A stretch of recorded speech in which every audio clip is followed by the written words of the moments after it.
দল গঠন করে সরকারের পৃষ্ঠপোষকতার মাধ্যমে নির্বাচিত করার চেষ্টা ৫ আগস্টের আকাঙ্ক্ষা ব্যাহত করবে এমন মন্তব্য করে জুলাই গণঅভ্যুত্থানের আকাঙ্ক্ষা পূরণ ও ফ্যাসিবাদ বিরোধী জাতীয় ঐক্য ধরে রাখার আহ্বান জানালেন বিএনপির স্থায়ী কমিটির সদস্য সালাউদ্দিন আহমেদ।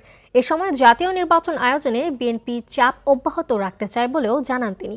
আর দলের সিনিয়র যুগ্ম মহাসচিব রুহুল কবির রিজভী বললেন, নির্বিচারে মানুষ হত্যা করলেও কোনো অনুশোচনা নেই পতিত স্বৈরাচার শেখ হাসিনার। জাহিদ রহমানের রিপোর্ট।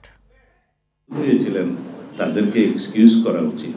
জাতীয় প্রেস ক্লাবে আয়োজিত এক আলোচনায় অংশ নিয়ে সালাউদ্দিন আহমেদ বলেন, অন্তর্বর্তী সরকার ভুল করলে রাজনৈতিক দলগুলো সেটি ধরিয়ে দেবে। জাতীয় ঐক্য ফাটল ধরে এমন কোনো সিদ্ধান্ত নেওয়া যাবে না বলেও মন্তব্য করেন তিনি।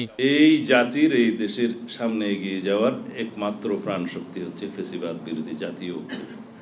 এই ঐক্যকে সারা জীবন আমাদের ধারণ করে যেতে হবে, যাতে বাংলাদেশের জনগণের সামনে কোনো সময় কোনো সংসদীয় এবং সাংবিধানিক ফুয়েরার সৃষ্টি না হয়, একনায়কতন্ত্রের সৃষ্টি না হয়। অগ্রাধিকার ভিত্তিতে সংস্কার করে নির্বাচনের ব্যবস্থা করার আহ্বানও জানান সালাউদ্দিন আহমেদ। জনগণ নির্ধারণ করবে তো সেই পার্লামেন্টের মধ্য দিয়ে, সেই সার্বভৌম জায়গার মধ্য দিয়ে।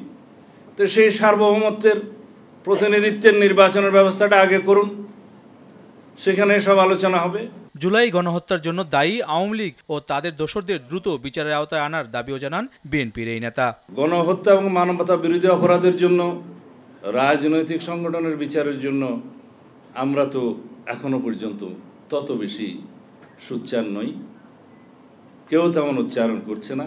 এদিকে মিরপুরে বৈষম্য বিরোধী ছাত্র আন্দোলনে আহতদের সহায়তা করে আমরা বিএনপি পরিবার। আহত পরিবারগুলোর সদস্যদের সমবেদনা জানান রুহুল কবির রিজভী। রক্তস্রোতের উপর আপনাদের চেয়ারটি আপনারা পেয়েছেন, সেই রক্তস্রোতকে আপনারা অপমান করবেন।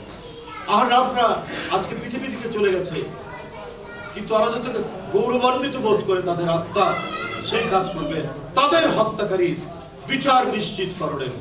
বনানী থানা যুবদলের ২০ নম্বর ওয়ার্ড মহাখালী আমতলী মাঠে কর্মী সভার আয়োজন করে। এতে অংশ নেন ঢাকা মহানগর উত্তর যুবদলের সিনিয়র নেতারা। জাহিদ রহমান, RTV, ঢাকা।